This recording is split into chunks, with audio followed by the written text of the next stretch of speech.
यहाँ पर वक्ता के रूप में मुझे कुछ कहने का अवसर मिला, ये मेरा सौभाग्य है। और जो संयोग बना है उसमें मैं ऐसा विचार कर पा रहा हूँ कि आप ही लोगों के जो पुण्य उदयों के संयोग से जो सत्संग मंडली यहाँ पर उपस्थित हुई है साधुओं के रूप में, और आपको जो भी आध्यात्मिक मार्गदर्शन देने के लिए उपस्थित हैं, वो सब कहीं ना कहीं आप लोगों के पुण्य कर्मों के परिणाम स्वरूप ही यहाँ पे सब लोग हैं।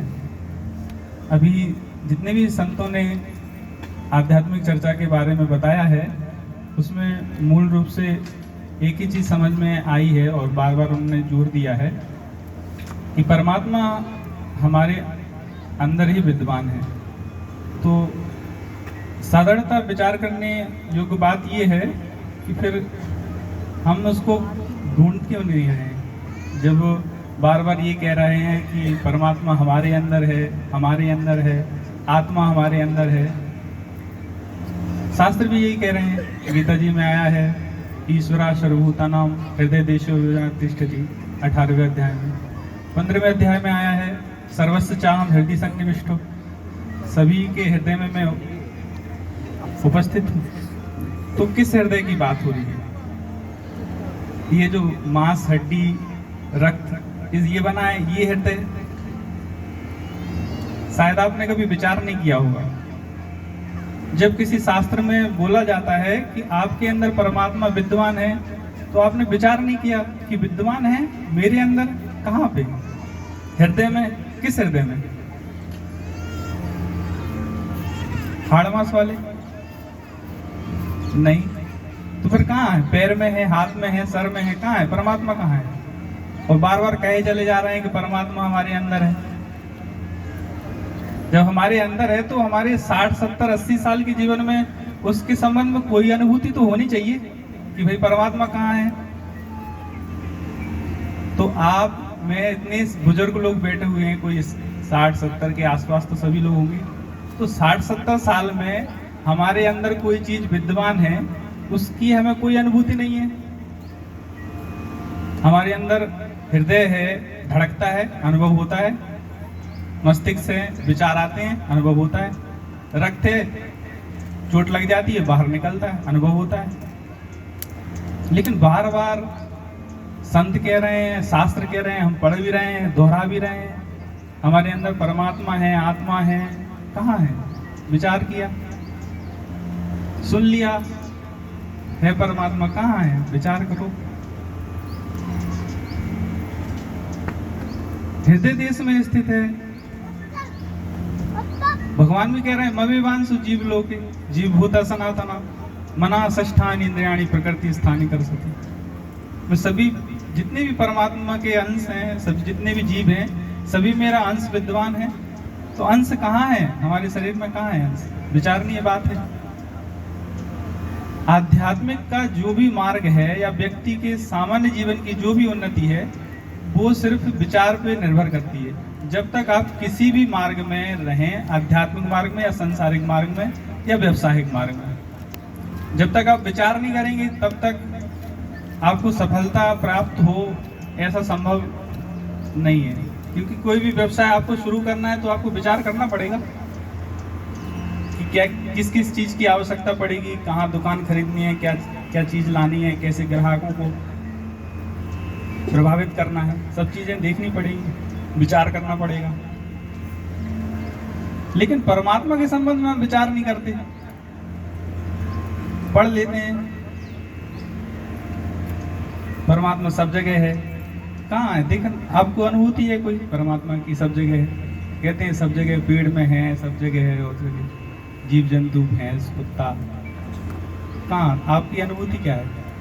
आपकी आत्मा के संबंध में आपकी अनुभूति क्या है? आपका शरीर का संचालन कैसे हो रहा है? आप हाथ उठा देते हैं, ऐसे उठा देते हैं, पैर उठा देते हैं, ऐसे उठा देते हैं, क्या संचालन कैसे हो रहा है आपके शरीर पे? विचार किया? आप रात में सो जाते हैं और सुबह कैसे उठ जाते हैं, इसका कोई अनुभव है आपके पास? अनुभव है।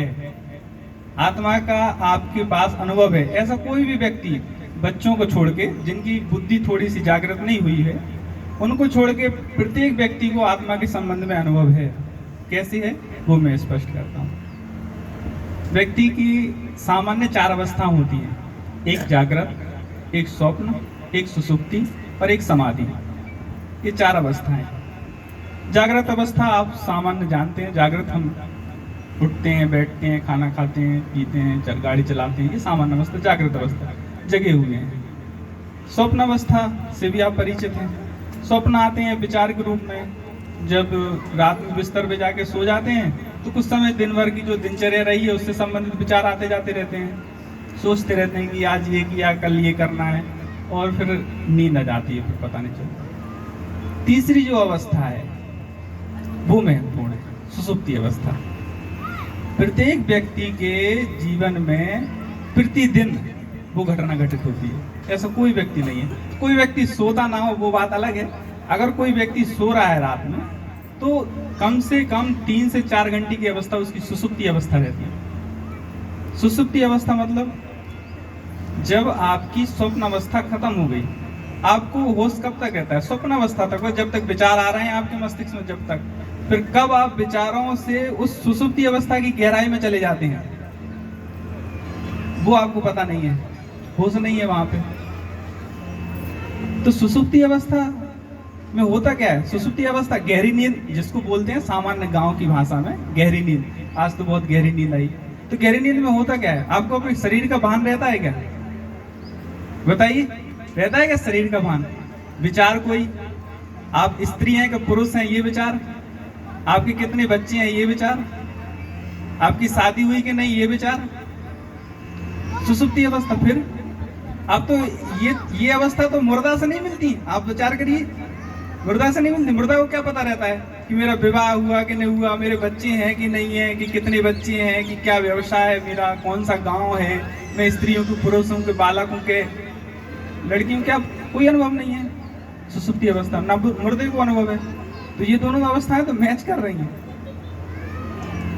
फिर आप सुबह जागृत कैसे हो जाते हैं?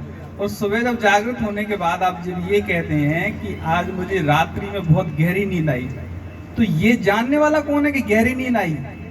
वही तो उपस्थित होगा ना भाई। आपका मन तो सो गया, प्रमाण क्या है? विचार सो गए आपके।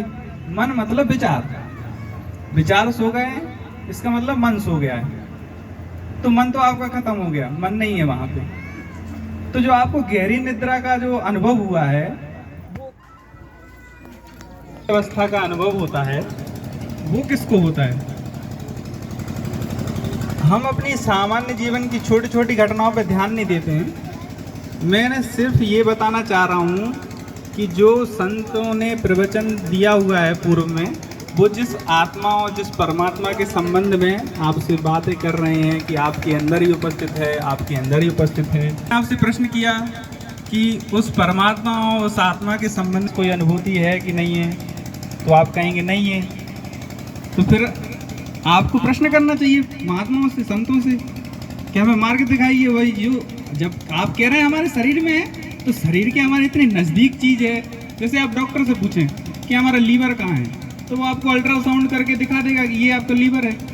तो संत महात्मा जब कह रहे हैं कि परमात्मा अंदर है और आपके हृदय में है, तो आपको पूछना चाहिए किस हृदय की बात कर रहे हैं आप?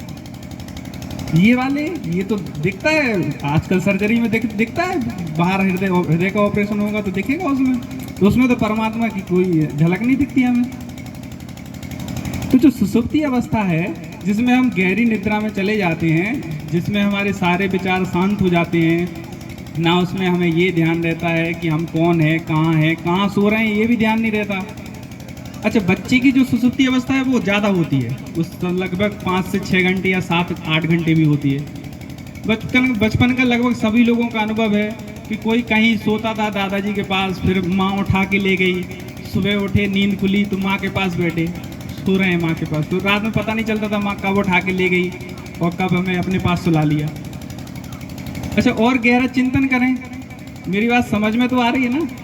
मैं बिल्कुल सामान्य बात कह रही हूँ जो आपके जीवन में रोज घटित होती है, बिल्कुल रोज आप सोते हैं, रोज सोते हैं। तो जब आपको ये होश नहीं रहता कि मैं स्त्री हूँ, पुरुष हूँ, मेरे इतने बच्चे हैं, मैं विवाहित हूँ, अविवाहित हूँ, मेरा व्यवसाय क्या है, कौन सा गांव, कौन सा जिला, कौन सा देश, मैं पृथ्वी पर हूँ कि नहीं हूँ, ये अनुभव नहीं रहता, उसके बावजूद भी आपकी श्वास चलती रहती है। आपने ये गौर किया? आपको क्या लगता है, श्वास का जो लेना है वो आप ले रहे हैं? उसमें आपका कर्ता भाव है क्या? आप नहीं ले रहे हैं श्वास।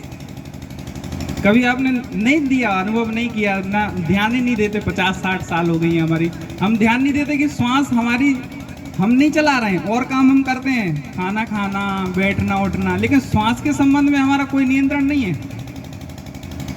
और वो नियंत्रण अगर आपके हाथ में दे दिया जाए ना, तो आप 5-10 मिनट ही जीवित रह पाएंगे, क्योंकि श्वास लेने में ध्यान देंगे कि और काम करेंगे।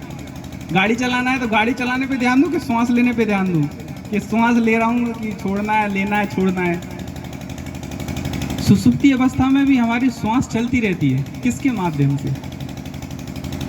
प्रश्न है ना, तो सामान्य प्रश्न है। सभी श्वास ले रहे हैं, अभी ले रहे हैं श्वास, तो आप ले रहे हैं। अभी आप सुनते सुनते कहीं खो जाते हैं, तो श्वास पे आपको कोई नियंत्रण नहीं, वो तो ऑटोमेटिक चल रही है अपने आप, तो उसमें कोई नियंत्रण नहीं। तो किसके द्वारा संचालन है? संचालन तो हो रहा है भाई, सामान्य जो हम हाथ पैर हिला रहे हैं, बैठ रहे हैं, उठ रहे हैं, मैं बोल रहा हूँ, ये तो मेरे नियंत्रण के अंतर्गत है।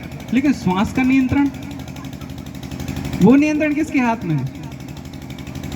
और जो गहरी अवस्था में, आप सुसुप्ति अवस्था में, जब आपका मन नहीं रहा, आपका अहंकार नहीं रहा कि मैं फलाना फलाना भदौरिया हूँ, फलाना फलाना यादव हूँ, फलाना फलाना लोधी हूँ, फलाना फलाना ये हूँ, प्रधानमंत्री हूँ, डॉक्टर हूँ, एसपी हूँ, कोई भी है, वो अहंकार है, वो नहीं रहा, तो फिर किसको अनुभूति हुई कि मैं गहरी निद्रा में था?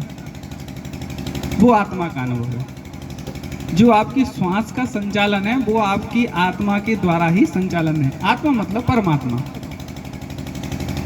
तो आत्मा की प्रतिदिन अनुभूति हो रही है आपको। जो आप सुसुप्ति अवस्था में जब आप स्थिर हो जाते हैं, तो लगभग आप परमात्मा के बहुत निकट पहुंच जाते हैं, बहुत निकट। जैसे किसी को बहुत ज़्यादा चोट लग जाए, किसी को एक्सीडेंट हो जाए, तो डॉक्टर उसे नींद का इंजेक्शन देके उसको सुला देता है। क्यों?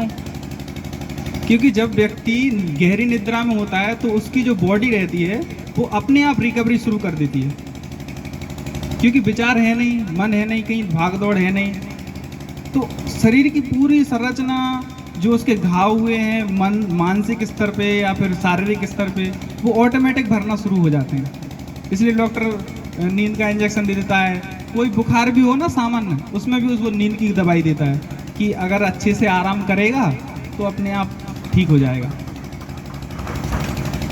जो दवाइयों की व्यवस्था है वो आपको ठीक करने के लिए नहीं है, वो सिर्फ आपके जो शरीर में गड़बड़ी हुई है उसको सहयोग देने के लिए सहयोग देती है, बस। वो ठीक नहीं करती। ठीक तो आपकी जो आंतरिक प्रकृति है वो ठीक करती है। तो ये सुसुप्ति अवस्था की बात हुई। सुसुप्ति अवस्था प्रत्येक व्यक्ति का अनुभव है। जब प्रत्येक व्यक्ति दिन में या रात में जब भी बहुत गहरी निद्रा में चला जाता है, जब उसके विचार शांत हो जाते हैं, स्वप्न अवस्था आपके अवगत है कि स्वप्न जब आते हैं, जो स्वप्न अवस्था, सुसुप्ति अवस्था, जब आप बहुत गहरी निद्रा में चले गए हैं तो लगभग आप परमात्मा के सन्निकट पहुंच गए हैं, क्योंकि ना आपको ये बोध है कि आप कौन है, कैसे हैं, कहाँ पे हैं। चौथी अवस्था है समाधि अवस्था। समाधि अवस्था में ये होता है कि सुसुप्ति अवस्था से बिल्कुल लगी हुई अगला चरण।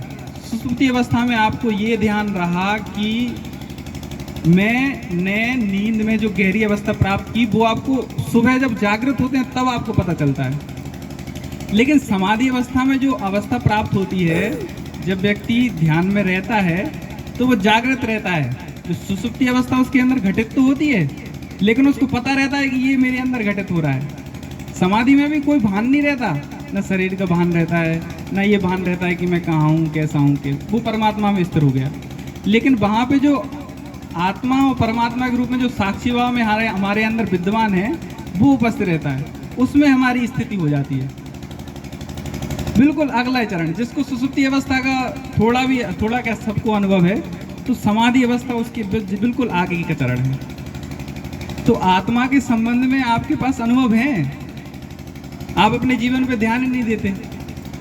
आपके जीवन में कितनी घटनाएं घटती हैं जो आपके विचार से संबंधित या आपकी प्रतिक्रिया से संबंधित नहीं है, वो परमात्मा के द्वारा ही घटित होती हैं।